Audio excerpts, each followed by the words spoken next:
Commander Velthar stood on the bridge of the Zenithia Prime and watched the small blue planet grow larger on the viewing screen.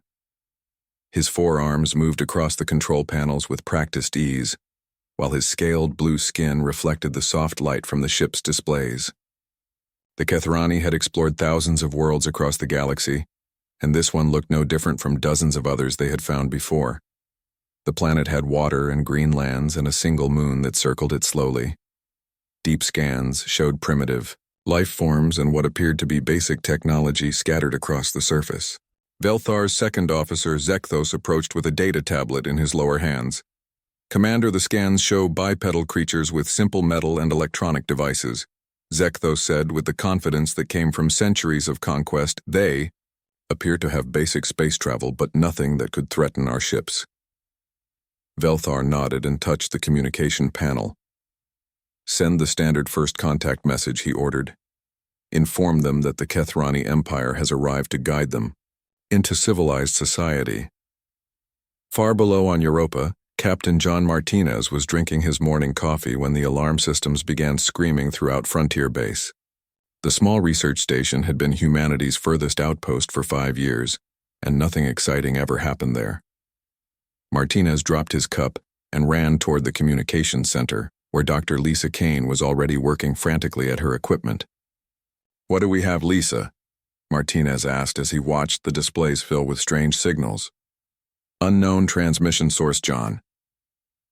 Kane replied without looking up from her screens. "The signal is coming from outside our solar system, and it's definitely artificial."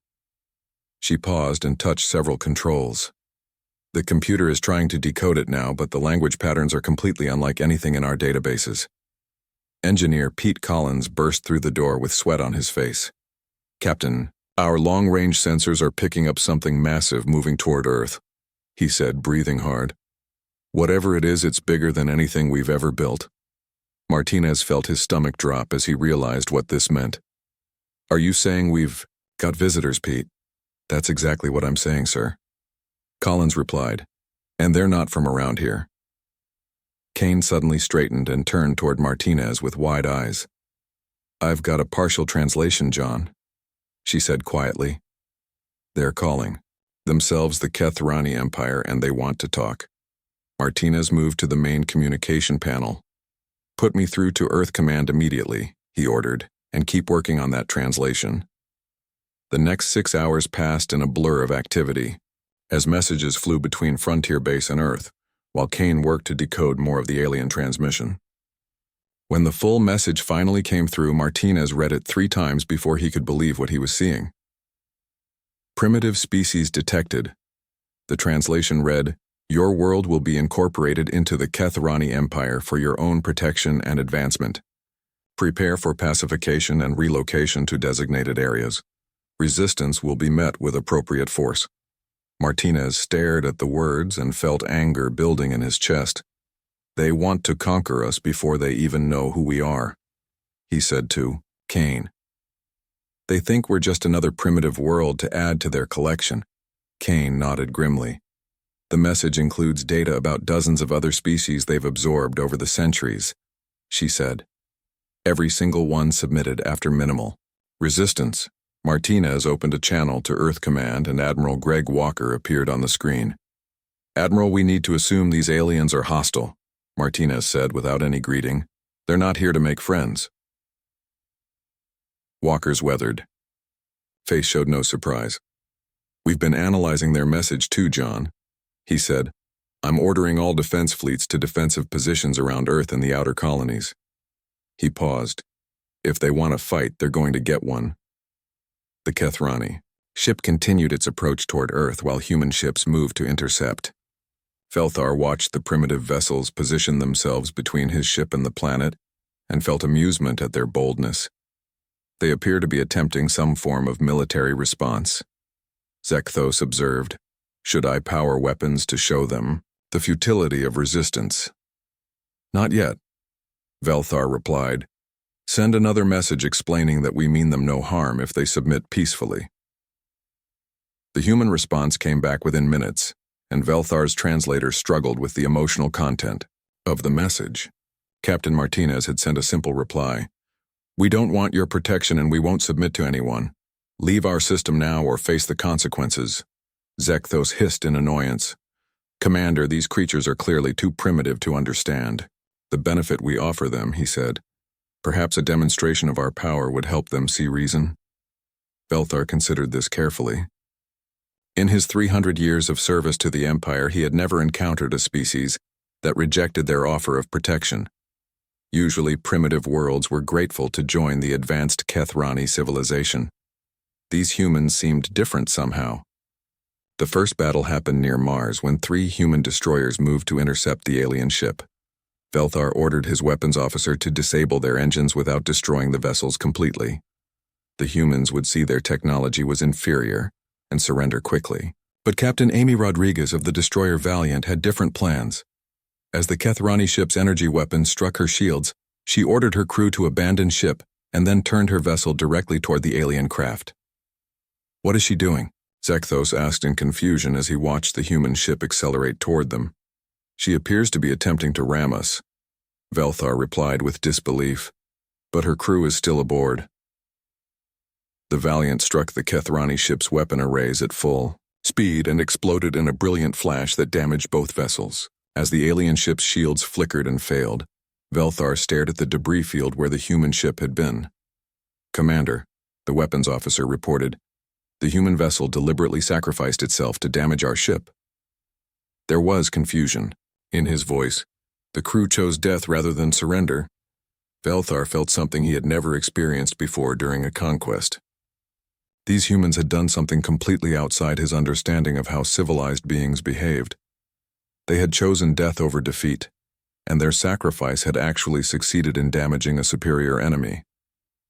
Sir, we're receiving another transmission. From the human fleet, the communications officer announced. Admiral Walker's voice came through clearly.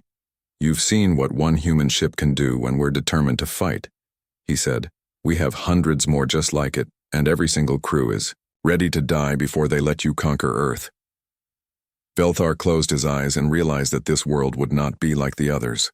These humans were something new and dangerous, and the Empire had no idea what it was truly facing. 6 months after the battle near Mars High, Admiral Krexmar arrived in the Sol system with the largest fleet the Kethrani Empire had ever assembled for a single world conquest. 50 massive warships followed by hundreds of support vessels moved through space toward Earth like a metal storm cloud that blocked out the stars. Krexmar stood in the command center of his flagship and studied the reports from Commander Veltar's failed mission. The humans had destroyed 3 Kethrani vessels and damaged 2 others before retreating to their home world. No primitive species had ever caused such losses to Imperial forces. High Admiral, his tactical officer reported, our scouts confirm that the humans have been busy during these past months. The officer's forearms moved across holographic displays showing human ship movements. They have gathered their entire fleet around their planet and constructed defensive platforms throughout their system. Krexmar examined the tactical displays with growing interest. The humans had perhaps 200 warships compared to his 500, but they had positioned themselves in ways that violated every principle of civilized warfare. Instead of meeting his fleet in open battle, they had scattered their forces among asteroids and space debris where larger ships could not easily maneuver. On Earth, Dr. Susan Clark worked day and night with General Rick Murphy to coordinate humanity's desperate defense plans. They had spent 6 months studying every piece of alien technology recovered from the Mars battle, and what they learned terrified them. The Kethrani ships were faster, stronger, and better armed than anything humans had ever built. The mathematics are simple, Susan, Murphy said as he pointed to charts covering the war room walls. They have us outnumbered 3-1, and their individual ships are 10 times more powerful than ours. He paused and rubbed his tired eyes. By every logical calculation, we should surrender now. Clark shook her head firmly. Logic says we can't win, Rick. But humans have never been logical when our survival is at stake. She touched a display showing the alien fleet formation. Look at how they move in perfect formations following rules that haven't changed in centuries. She smiled grimly. Maybe it's time someone broke those rules. Chief. Engineer Tony Kim had been working without sleep for days in the captured alien wreckage. trying to understand how their technology functioned. What he discovered changed everything about how humans viewed their enemies. "General Murphy, you need to see this," Kim called from his laboratory, deep beneath military headquarters. "I figured out why the aliens build their ships the way they do." Murphy arrived to find Kim standing beside a partially disassembled alien weapon system. "The Ketharani technology is incredibly advanced, but it's also completely standardized," Kim explained. "Every component follows the same design principles that have worked for thousands of years." He pointed to the weapon's power core. "It's beautiful, elegant, and completely predictable." "What does that mean for us, Tony?" Murphy asked. "It means they've forgotten how to improvise," Kim replied with excitement. "Human technology developed through constant warfare and resource shortages, so we learned to make things work even when they shouldn't." He gestured toward a human weapon nearby. "Our ships are held together with spare parts and prayer, but that makes them adaptable in ways the aliens can't understand." The second major battle began in the asteroid belt, where Admiral Walker had positioned his most experienced captains. Captain Danny Foster commanded a squadron of converted mining ships that had been fitted with industrial cutting equipment and explosive charges meant for breaking apart asteroids. "All ships, this is Foster," he broadcast to his squadron as the alien fleet approached. "Remember, we're not trying to win a fair fight because there's no such thing as fair when your planet's survival is at stake." His ships moved deeper into the asteroid field, where the massive Ketharani vessels would have trouble following. High Admiral Krexmar watched the human ships disappear among the space rocks and felt irritation at their cowardly tactics. "Order the fleet to pursue," he commanded. "We will drag them out and destroy them in proper battle." But as his ships entered the asteroid field, the humans struck from all directions at once. Foster's converted miners used their cutting lasers to slice through alien hull plating, while other human ships detonated mining charges that sent asteroid fragments flying like deadly shrapnel. The Ketharani formation broke apart as captains tried to avoid collisions with space debris. "High Admiral, the humans are not fighting according to any recognized military doctrine," his tactical officer reported with confusion. "They appear to be treating this as some form of industrial accident rather than a space battle." The situation became worse when Commander Lisa Kane's virus programs began attacking the alien computer systems. Working with hacker Jake Morrison, she had created digital weapons that exploited the Ketharani reliance on automated systems. Alien ships suddenly found their weapons firing randomly, while their navigation systems sent them spinning out of control. "What is happening to our ships?" Krexmar demanded as he watched his carefully organized fleet descend into chaos. "Sir, the humans appear to have introduced some form of computer contamination," his technical officer replied. "Our systems are malfunctioning in ways that should be impossible." The battle reached its climax when Captain Rodriguez led a desperate charge directly at the alien flagship. Her ship had been badly damaged, but she refused to retreat while Earth remained in danger. As Ketharani weapons tore through her vessel's hull, she broadcast a message that reached every human ship in the system. "This is Rodriguez," she called out as explosions rocked her bridge. "Tell Earth that we held the line." Her ship struck the alien vessel's shield generators, and both ships disappeared in a brilliant flash that lit up the entire asteroid field. The sight of their flagship under attack broke the Ketharani formation completely. Ships that had fought together for centuries suddenly found themselves isolated among debris and human vessels that attacked without warning or mercy. The aliens had never faced an enemy that was willing to die for victory. High Admiral Krexmar barely escaped the battle, with half his fleet destroyed or damaged beyond repair. As his surviving ships retreated toward the edge of the solar system, he sent an emergency message back to the Ketharani homeworld. "The humans do not fight like any species we have encountered," he reported. "They are willing to sacrifice everything for incomprehensible goals, and their tactics defy all military logic." He paused as he watched human ships pursuing his retreating forces. "We have not conquered a primitive world," he continued. "We have awakened something that may be more dangerous than anything the Empire has ever faced." On Earth, the governments celebrated their impossible victory while secretly knowing that this battle had only bought them time. The aliens would return with larger fleets and humanity would need every day to prepare for the real war that was coming. News of the human victory spread through the galaxy faster than anyone expected and created panic in the highest levels of the Galactic Council. For over 1,000 years, no species had successfully resisted Kethrani expansion, and now a primitive world had destroyed half of their second fleet using tactics that made no sense to civilized minds. Council leader Thexaron of the Volthari Confederation called an emergency session as reports flooded in from across known space. 200 species sent representatives to the great station orbiting the galactic core, where they had met peacefully for centuries under Kethrani protection. The humans have done something impossible, Thexaron announced to the assembled delegates. They have not only refused submission to the Empire, but have actually defeated Imperial forces in open battle. The massive chamber fell silent as delegates tried to process this information. We must decide if this represents hope or the beginning of a galactic war that could destroy us all. Dr. Elena Rodriguez had been Earth's leading expert on alien cultures before the war began, and now found herself appointed as humanity's first ambassador to galactic affairs. Working from a hidden base on Luna, she struggled to establish communication with other species through the same networks the Kethrani used for their empire. We're not trying to start a rebellion, Rodriguez broadcast on all known frequencies. We just want to be left alone to live our own lives. Her messages went out day after day, hoping that someone would respond. If other species want to join the Kethrani willingly, that's their choice, but they have no right to force us. The first response came from an unexpected source when a Vorthon merchant vessel appeared at the edge of the solar system, broadcasting diplomatic codes.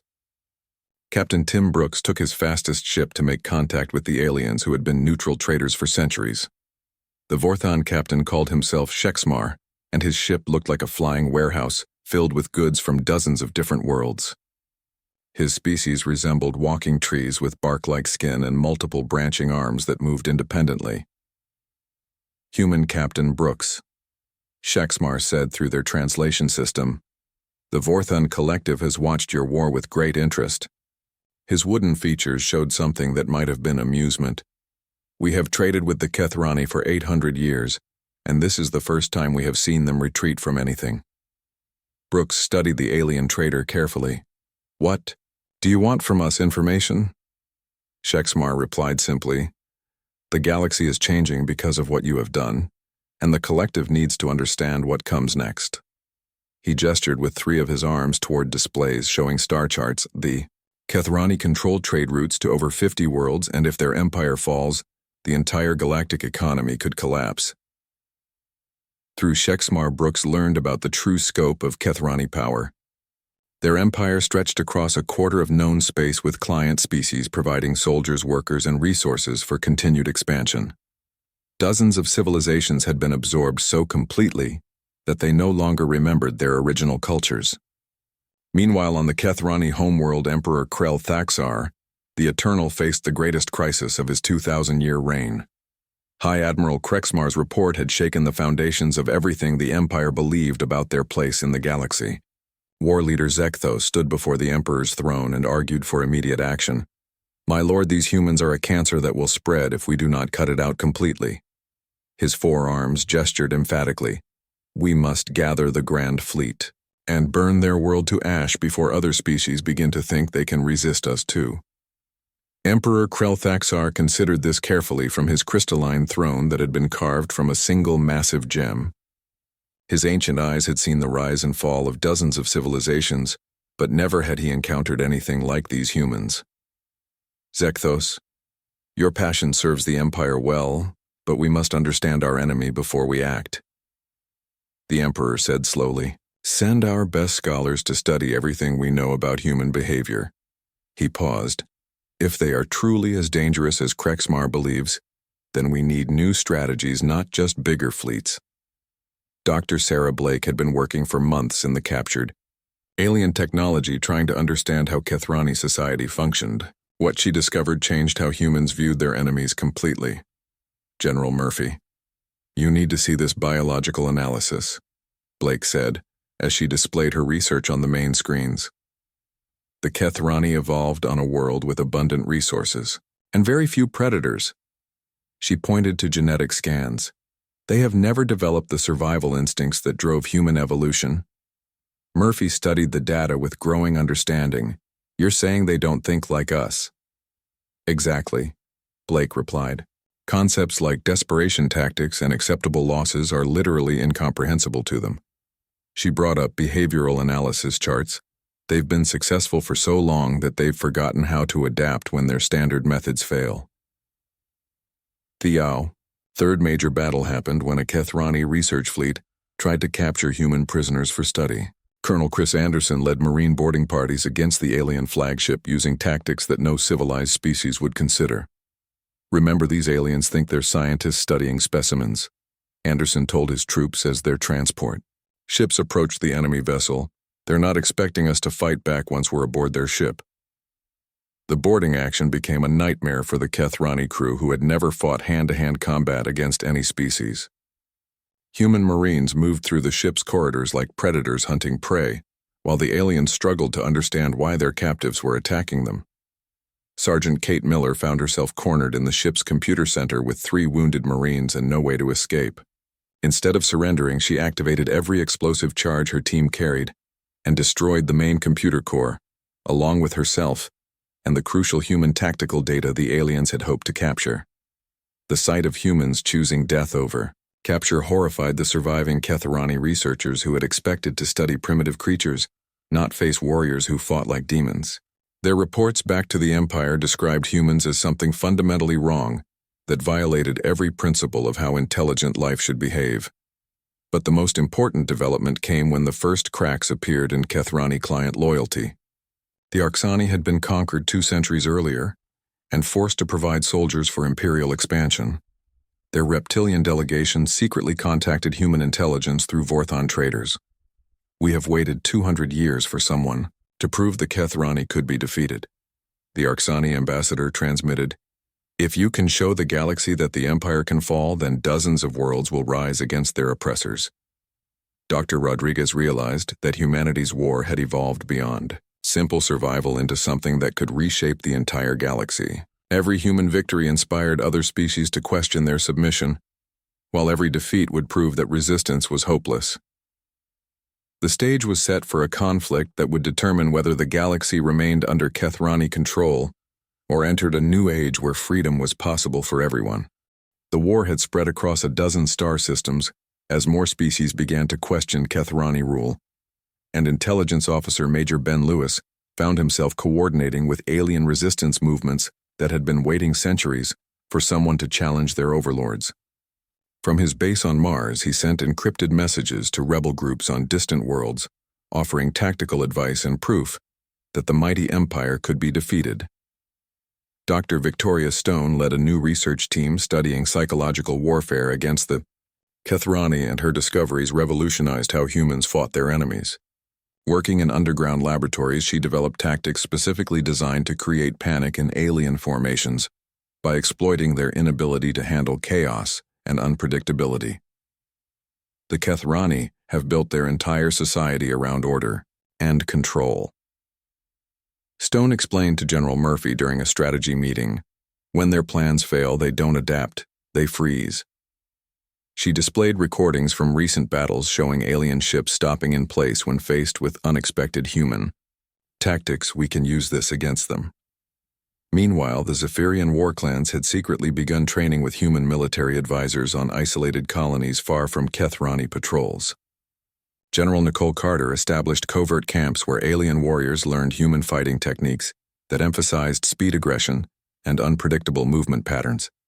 The Zephyrians looked like armored bears with thick fur and powerful claws, but they had submitted to the Empire when their homeworld was threatened with orbital bombardment.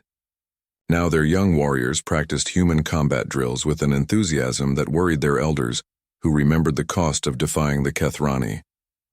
Human General Carter. War Chief Groktar said, after watching his warriors train, "Your people fight like creatures possessed by demons." His massive form towered over Carter, but his voice held respect rather than fear. "My clans have been warriors for 1,000 generations, but we never learned to embrace death the way humans do." Carter, nodded grimly. "We don't embrace death, Chief. We just refuse to let fear of it stop us from fighting for what matters." She watched Zephyrian warriors practicing boarding actions against mock alien ships.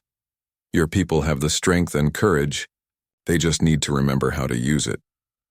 Captain Scott Davis commanded the experimental ship Defiance, which had been built using captured alien technology combined with human innovations that no Kethrani engineer would consider practical. His vessel became the prototype for a new class of human warships designed to counter alien advantages through speed adaptability and pure aggression. "The aliens build ships like monuments to their own superiority," Davis explained to his crew, as they prepared for their first combat mission. "Beautiful, elegant, and completely predictable." He gestured toward the controls that had been modified with human additions. "We built our ship like a weapon that happens to carry people."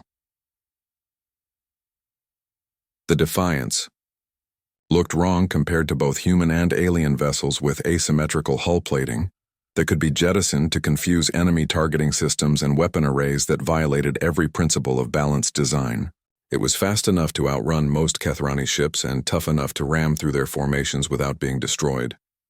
Emperor Krelthaxar finally decided that the human problem required his personal attention and assembled the Great Fleet for the first time in 300 years. Over 300 capital ships gathered at the Empire's main shipyards, while thousands of support vessels prepared for what the Emperor declared would be the final battle against human resistance. "The humans have become a symbol that threatens the stability of our entire civilization," the Emperor announced to his assembled admirals. "Every day we delay gives other species time to believe they can follow the human example." His ancient voice carried the weight of 2 millennia of absolute rule. "This ends now." Admiral Walker concentrated the entire human fleet in the Proxima Centauri system, knowing that running was no longer possible. Dr. Helen Murphy had been promoted to Fleet Tactical Coordinator, and she implemented a strategy that seemed like madness to both human and alien observers. "We're going to let them surround us," Murphy announced during the final strategy briefing. "Every instinct says to keep our escape routes open, but that's exactly what they expect us to do." The human captains stared at the battle plans in disbelief until Murphy explained her reasoning. "The Kethrani have been studying our tactics for months, and they think they understand how we fight." She smiled grimly, "But they still don't understand why we fight."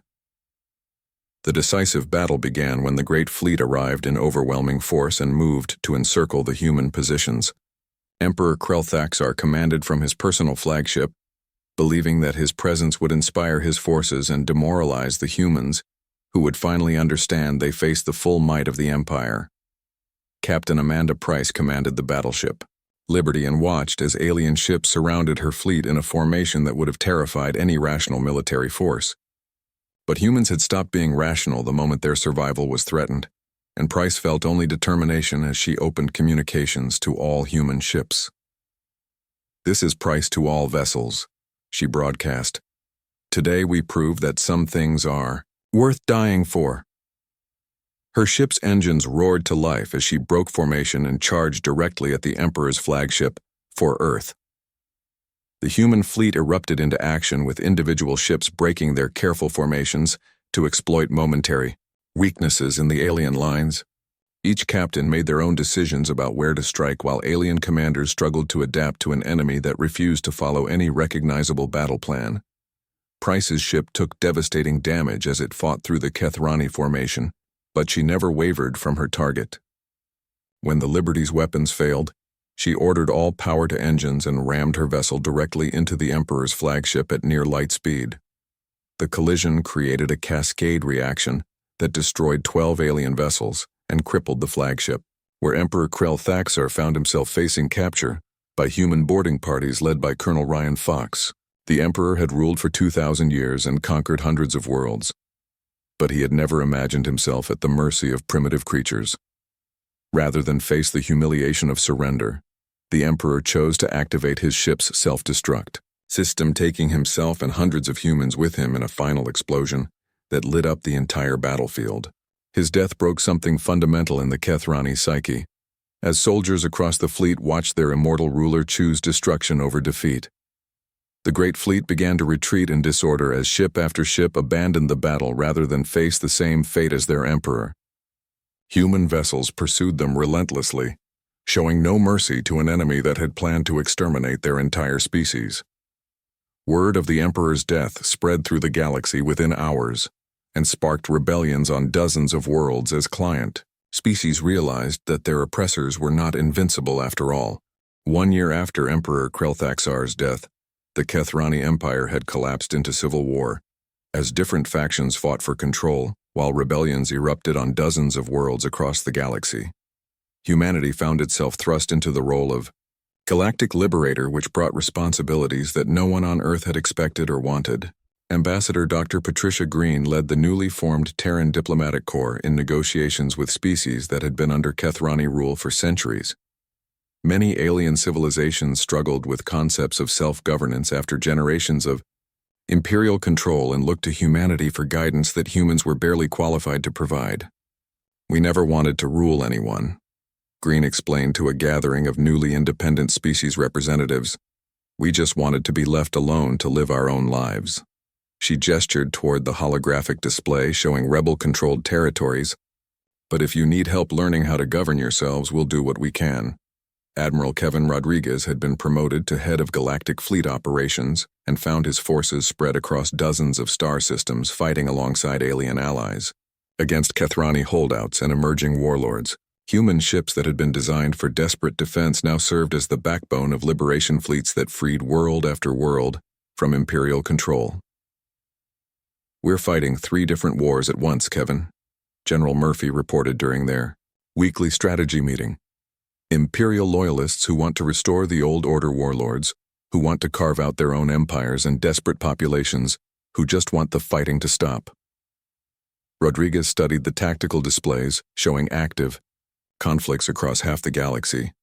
"At least we're not fighting alone anymore," he said. "The Zephyrians have committed their entire fleet, and the Arxani are providing intelligence on Imperial strongholds." Dr. James Powell led scientific exchanges between human and alien researchers that resulted in technological breakthroughs neither species could have achieved alone. The combination of human adaptability with alien precision created innovations that revolutionized everything from medical treatment to space travel. But Powell also discovered disturbing evidence in ancient Kethrani archives about what had driven their expansion in the first place. Deep in the outer galaxy lay ruins of a previous civilization that had destroyed itself through warfare so devastating that entire star systems remained uninhabitable millions of years later. "General Murphy, we may have a bigger problem than just cleaning up the Empire," Powell said as he displayed his findings. "The Kethrani weren't expanding for conquest, they were running from something. The ancient ruins showed evidence of weapons that could destroy matter at the subatomic level, and Powell's research suggested that some of these devices might still be functional. The Kethrani had spent centuries trying to find and secure such weapons to prevent another galactic catastrophe. War leader Zekthos had declared himself the true emperor and gathered the remaining Kethrani loyalists for one final assault on humanity. His strategy involved using the ancient weapons that the Empire had discovered in the outer galaxy devices that could sterilize entire star systems, but were too dangerous for any sane leader to deploy. "The humans have destroyed everything we built over 2,000 years, Zekthos announced to his assembled fleet commanders. "If we cannot rule the galaxy, then we will ensure that no one else can either." His forces moved toward Earth carrying weapons that the previous galactic civilization had created in their final desperate moments before destroying themselves. Captain Lisa Chang commanded the defense of Earth aboard the flagship Indomitable, leading a fleet composed of ships from a dozen different species united under human leadership. "All ships, this is Chang," she broadcast as the enemy fleet approached. "We're not just defending Earth today, we're defending the right of every species to choose their own destiny." The final battle began in Earth's outer system, as the combined fleet moved to intercept Zekthos before he could reach the inner planets. But when the fighting started, the true Emperor activated an ancient weapon that began consuming matter at the quantum level, threatening to destroy not just Earth, but the entire solar system. Chief Engineer Mark Patterson worked frantically with alien scientists to understand how the weapon functioned, while space around them literally began to disappear into nothingness. The device created an expanding sphere of destruction that consumed everything it touched and showed no signs of stopping. The weapon is powered by quantum fluctuations in space itself, Patterson reported to Admiral Chang. It's designed to keep growing until it runs out of matter to consume. He paused as another asteroid disappeared into the expanding void. The only way to stop it is from the inside. Commander Rachel Stone volunteered for the suicide mission into the weapon's core, but she was joined by representatives from 6 other species who refused to let humanity face this sacrifice alone. The Zephyrian war chief Groktar climbed aboard her ship along with an Arxani scientist, a Vorthon engineer, and warriors from 3 other worlds. Human Commander Stone, Groktar said as their ship approached the weapon's event horizon, "Your species taught the galaxy that some things are worth dying for." His massive claws gripped the control panel. "Today we proved that lesson was learned." Their ship disappeared into the quantum storm at the weapon's heart, where Stone and her alien companions worked together to overload the device's power core. The explosion that followed collapsed the quantum field and saved the solar system, but left no trace of the heroes who had given their lives to stop it. Zekthos watched his ultimate weapon destroy itself, and felt the last hope of Kethrani supremacy die with it. His remaining ships surrendered rather than continue a war that had already cost too much and left the galaxy forever changed. 5 years later, the Galactic Federation met in a great station orbiting Earth, where representatives from over 100 species worked together to explore the galaxy's mysteries and prepare for whatever threats might lurk in the dark spaces between stars. The new government was based on voluntary cooperation rather than conquest, with each species contributing their unique strengths to the common good. Dr. Elizabeth Carter had become director of xenological studies and spent her days working with alien researchers to understand the ruins of the previous galactic civilization.